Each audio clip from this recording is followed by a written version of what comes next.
Assalamualaikum warahmatullahi wabarakatuh, teman-teman semua penderita asam lambung keretan anxiety psikosomatis disorder dimanapun kalian berada. Semoga kalian diberikan kesembuhan, diberikan kesehatan, diberikan kesenangan, kebahagiaan, serta ketenangan. Baik, berjumpa lagi dengan saya tentunya di channel Berpikir Positif. Bagi teman-teman semua yang belum subscribe, alangkah baiknya subscribe terlebih dahulu biar channel ini semakin berkembang. Kalau channel ini berkembang tentunya akan menjadikan suatu kebahagiaan buat saya. Tentunya akan tambah semangat selalu mengedukasi, motivasi kepada teman-teman penderita asam lambung keretan anxiety psikosomatis disorder. Jika suka video ini, jangan lupa like serta share video ini kepada teman-teman yang sedang mengalami gangguan asam lambung keretan anxiety psikosomatis disorder. Dan mudah-mudahan video ini bisa bermanfaat buat kalian, terutama penderita asam lambung keretan anxiety psikosomatis disorder. Baik, di sini saya bukan dokter, saya bukan ahli medis, saya bukan ahli herbal, dan juga bukan ahli psikiater. Saya mantan penderita asam lambung keretan anxiety psikosomatis disorder yang akan membagikan suatu pengalaman kepada teman-teman. Dan harapan saya semoga video ini menjadikan suatu wasilah sebab musabab kesembuhan bagi teman-teman asam lambung keretan anxiety psikosomatis disorder. Dan saya doakan semoga kalian lekas sembuh, lekas membaik, cepat pulih, bisa hidup seperti sedia kala, jauh lebih baik, jauh lebih sehat. Amin amin ya robbal alamin. Tonton video ini sampai selesai teman-teman agar kalian tidak gagal paham, agar kalian tidak salah paham.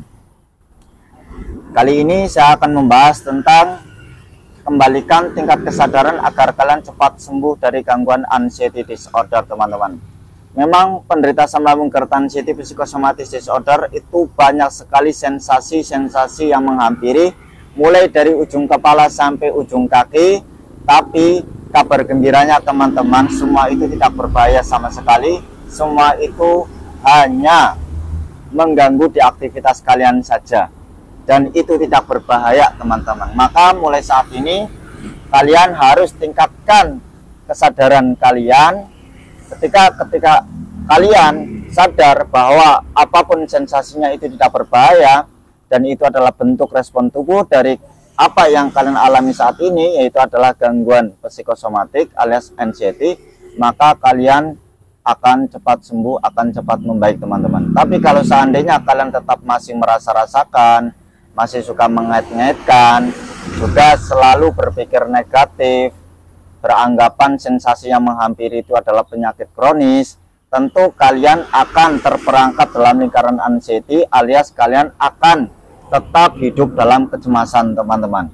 Kalian sudah seringkali berikhtiar bolak-balik ke sana ke sini, ke rumah sakit A, rumah sakit B, rumah sakit C, bahkan sampai ke rumah sakit D, dan semua kalian sudah pernah lakukan.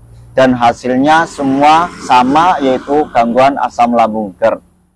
Kalian sudah sering sekali mengonsumsi obat-obatan, bahkan semahal apapun obat kalian pasti sudah membelinya.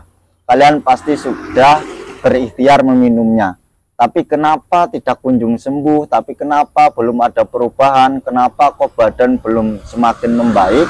Kok malah menjadi-jadi? Kok malah sensasinya tambah semakin banyak yang bermunculan?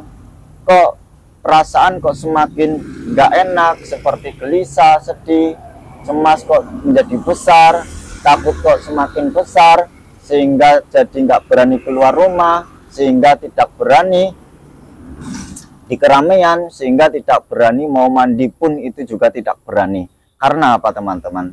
Karena kita itu selalu menanam, memasukkan pikiran-pikiran negatif itu di dalam otak kita, sehingga itu menjadikan suatu karakter, kebiasaan atau tabiat, sehingga amigdala kita itu tidak berfungsi secara semestinya teman-teman.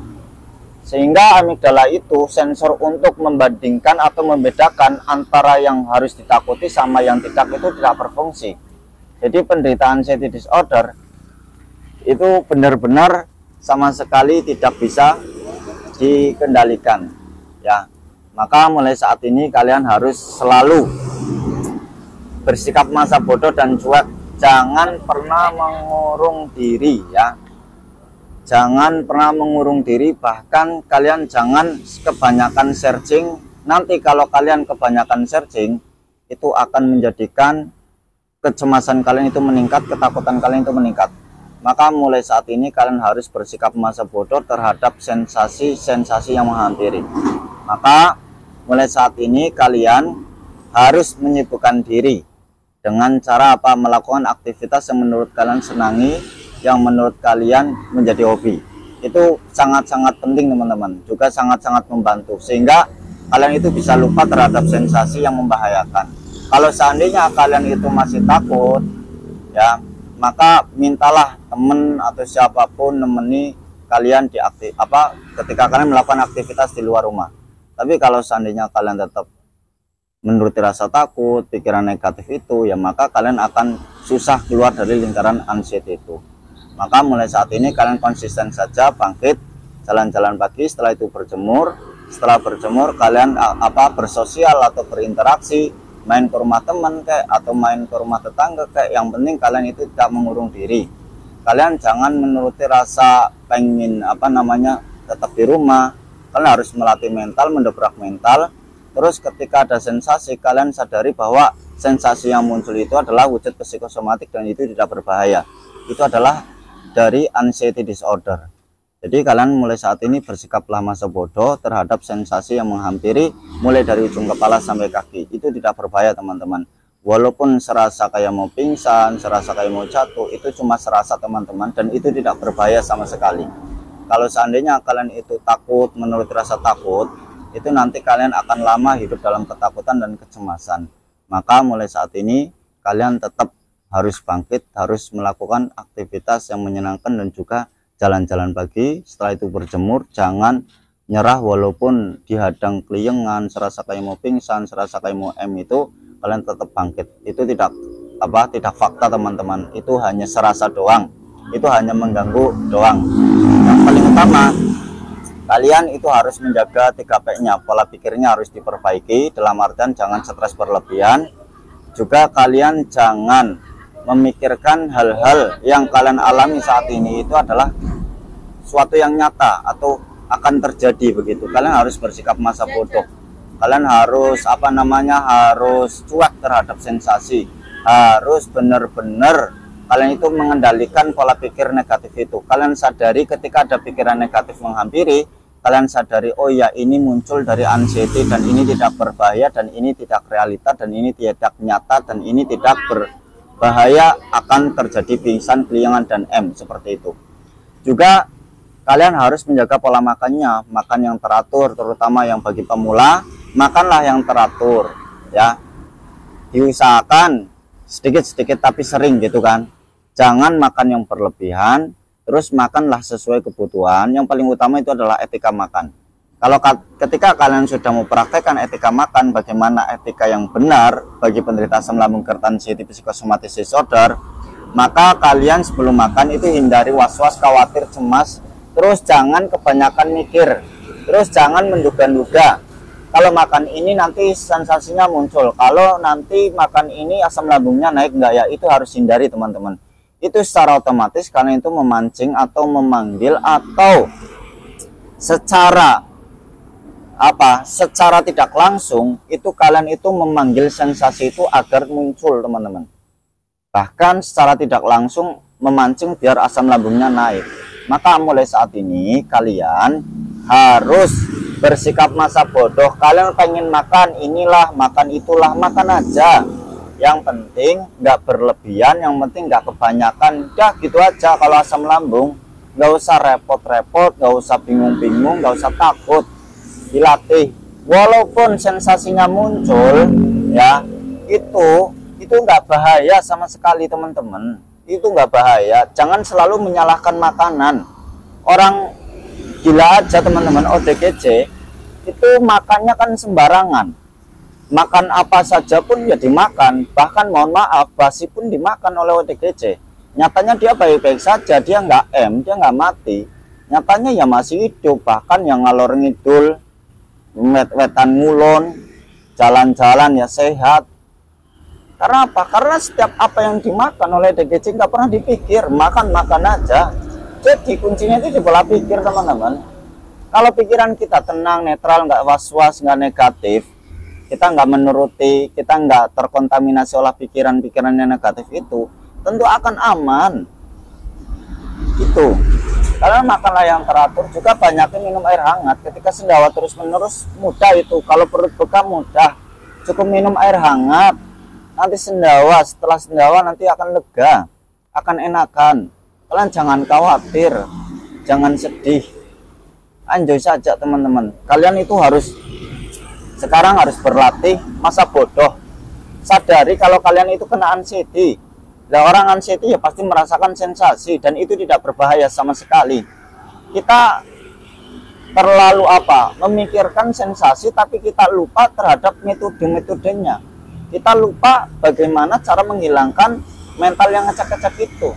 Nah, lalu mau sampai kapan kalau kita seperti itu, hanya pengennya rebahan, menuruti rasa malas, menuruti rasa takut, menuruti rasa cemas, pengennya ngalamun, pengennya mengurung diri, pengennya main HP. Emang enak teman-teman hidup dalam kecemasan? Tentu tidak kan, saya mengalami. Maka ayolah bangkit dari pikiran negatif ya. Hindari pikiran-pikiran negatif itu dengan cara mengalihkan, melakukan aktivitas yang kalian senangi. Tentu itu akan menjadikan solusi biar kalian lupa terhadap sensasi. Itulah yang setiap saya lakukan teman-teman. Juga pola hidupnya kalian harus diperbaiki teman-teman. Kalian sadari ketika kalian kok belum mau merubah pola tidurnya, kalian sadari, oh ya saya memiliki penyakit mental anxiety, saya harus sadar bahwa saya harus istirahat yang teratur. Walaupun susah nggak apa-apa, kalian paksakan jam 8 itu, paksakan mapan di atas kasur. Walaupun realitanya itu tidur jam 12 malam atau jam 1 malam atau jam 2 malam, nggak apa-apa. Yang penting kalian ada ikhtiarnya mau tidur di jam yang tepat gitu. Lakukan secara konsisten terus menerus, itu akan lama kelamaan nanti ya akan cepat tidur. Juga kalian jangan kebanyakan mikir-mikir, mau pergi mikir, mau makan mikir, mau mandi mikir, mau tidur mikir, takut nggak bangun, mau jalan-jalan pagi mikir. Kebanyakan mikir capek teman-teman. Itu menjadikan sampah yang negatif ya, sampah di otak kalian, menjadikan berat pikiran kalian. Nanti nanti ujung-ujungnya keliengan, nanti ujung-ujungnya sempoyongan, karena pikiran stres memikirkan sesuatu yang nggak mesti terjadi, memikirkan sesuatu yang tidak mungkin terjadi, tapi kalian pikir terus menerus, padahal kalian sering merasakan serasa kayak mau pingsan, dan faktanya sebenarnya tidak pingsan, ya kan? Tidak pingsan teman-teman, itu hanya serasa. Itu sekarang udah jangan apa-apa dipikir lagi, mau makan aja, mau mandi aja, terus mau tidur aja, yang penting doa gitu. Nyatanya ya sampai sekarang kalian masih hidup, kalian saat ini sudah berulang kali sampai 10 kali bolak-balik ke rumah sakit, kalian cek sebenarnya kalian kenapa, dan ujung-ujungnya asam lambung, dan kalian tidak memiliki penyakit kronis, ya kan? Ujung-ujungnya ya aman semua. Ketika kalian EKG, ketika kalian laboratorium, ketika kalian ronsen, nyatanya paru-paru jantung yang dulu atau sekarang sering mengalami jantung berdebar-debar, nafas berat. Kalian jangan menduga-duga apakah ini penyakit kronis ya, apakah ini jantung, apakah ini paru-paru ya, mata buram, apakah ini katarak ya, aduh rambut rontok, apakah ini kanker ya. Nah itu kalian jangan mendiagnosa diri sendiri, kalian bukan dokter teman-teman. Itu memang hampir mirip sama penyakit kronis, rasanya juga sama, tapi kabar gembiranya buat kita teman-teman, itu tidak termasuk penyakit kronis. Itu bukan penyakit kronis dan itu tidak berbahaya. Itu lakukanlah pikiran-pikiran negatif itu secara konsekuen atau konsisten teman-teman. Praktekkan selalu berpikir positif secara konsisten. Ini nggak bahaya. Ketika ada sensasi, tenang, ini aman kok, ini nggak bahaya, gitu terus. Kalian langsung mengalihkan aktivitas yang menurut kalian senangi, biar lupa terhadap sensasi gitu. Lakukanlah secara terus menerus teman-teman. Semangat terus ya, kalian pasti bisa. Dan saya doakan semoga kalian cepat sembuh, kalian cepat membaik. Pokoknya kunci satu teman-teman, happy, biar sembuh dari Gangguan asam lambung tertensi di psikosomatis disorder itu adalah happy, bodoh amat terhadap sensasi. Dan obat-obatan itu tidak harus kimia teman-teman. Dengan cara kita berdamai dengan alam, dengan cara kita cuek terhadap sensasi, kita memperbaiki pola pikirnya, memperbaiki pola makannya dan pola hidup, itu juga termasuk menjadi obat teman-teman. Kalian sudah bolak-balik beli obat ini, ada yang viral dengan iming-iming, ada yang pernah mengonsumsi obat itu lalu sembuh. Belum pasti teman-teman, belum pasti di kalian itu cocok. Setiap orang itu berbeda-beda, mungkin dia beli cocok, ada yang tidak cocok itu. Makanya bangkit terus teman-teman. Maka itulah ya, kalian jangan pengen kayak gitu, jangan. Kalian harus harus sesuai dengan kadar kalian. Kalau kalian selalu memikirkan meratap-ratapi, terus menyamakan sama teman-teman yang lain, kamu ngerasain ini enggak, keliangannya awet enggak, kamu ngerasain sensasi perut panas enggak, kayak dan sebagainya. Lalu kapan kalian akan keluar? Lalu kapan kalian akan bangkit teman-teman? Makanya sudah mulai saat ini kalian harus mendobrak mental yang ngacak-ngacak itu, melatih apa yang kalian takuti, lawan teman-teman. Serasa kayak mau pingsan mas, lawan aja, itu nggak bakal pingsan. Serasa kayak mau jatuh mas, itu hanya serasa kayak mau jatuh dan itu tidak jatuh teman-teman. Ayolah semangat terus, jangan pernah menuruti rasa cemas, jangan pernah menuruti rasa takut gitu. Saya sembuh tanpa obat, tanpa herbal teman-teman. Saya sembuhnya itu bodo amat karena sudah lelah, sudah capek terhadap sensasi teman-teman. Dan ujung-ujungnya teman-teman, pengalaman saya ketika saya bodo amat terhadap sensasi, hilang dengan sendirinya. Dan sensasi itu ternyata hanya numpang lewat teman-teman.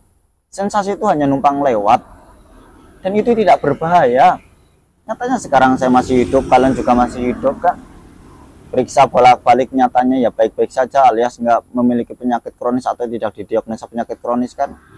Itu cuma serasa aja. Maka sekarang harus bangkit, jangan apa-apa dipikir. BAB berbusa udah nggak apa-apa, saya juga pengalaman seperti itu. Sendawa terus-menerus, tinggal minum air hangat. Begah, minum air hangat. Rongkongan mengganjal, minum air hangat.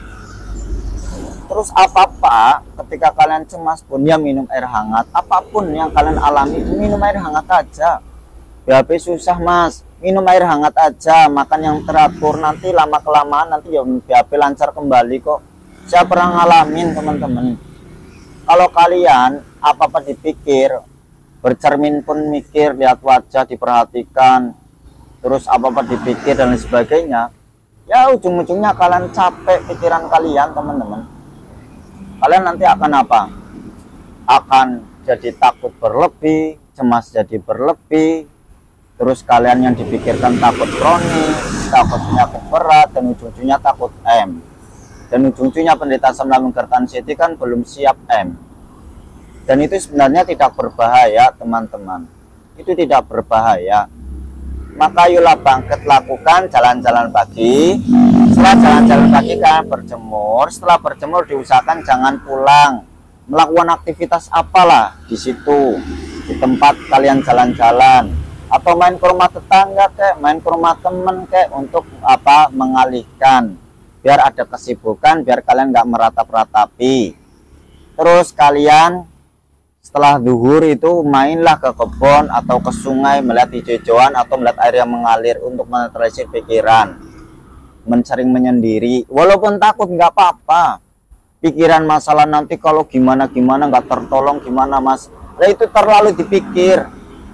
Faktanya nggak apa-apa, baik-baik aja. Memang serasanya kayak gitu, serasa kayak nyata. Saya juga ngalamin, itu nggak nyata teman-teman, dan itu nggak fakta. Maksudnya pingsan itu nggak apa-apa, lakukan. Terus kalau sore diusahakan jalan-jalan, itu lakukan secara konsisten.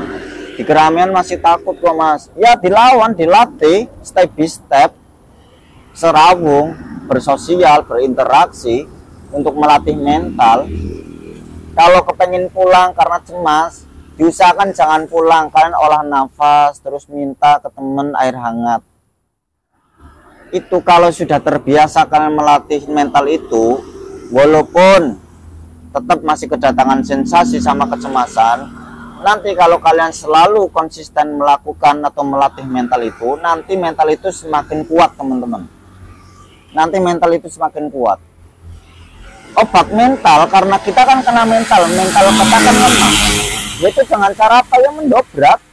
Dengan cara mendobrak teman-teman. Dengan cara mendobrak mental, itu penyembuhannya. Ada teman-teman yang sudah minum obat psikiater, nyatanya sampai saat ini bahkan 1 tahun 2 tahun ya belum sembuh. Kuncinya itu di pola pikir kalian sendiri. Kuncinya itu di pola pikir kalian penderita asam lambung berat, anxiety, psychosomatic disorder.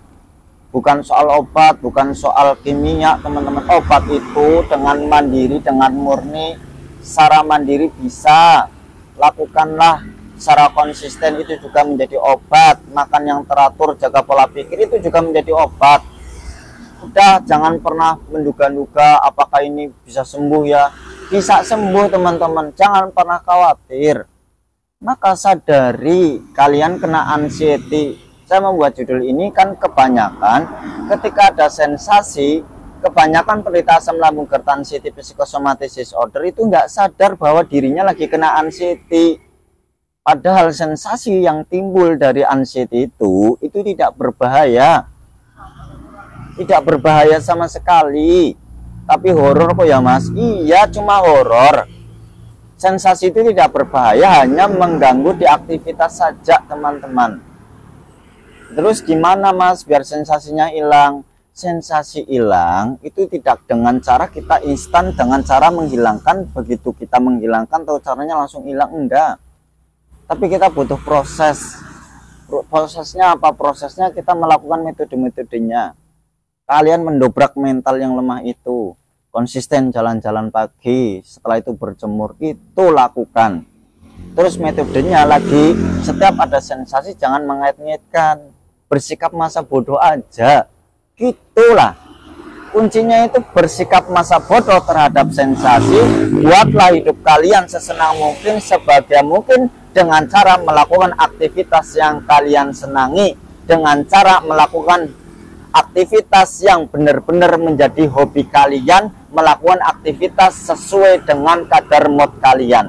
Ketika kalian selalu melakukan aktivitas yang kalian senangi, lama-kelamaan kalian akan lupa terhadap sensasi. Ketika kalian sudah lupa terhadap sensasi, tentunya kalian akan sembuh teman-teman. Itulah yang pernah saya alami seperti itu.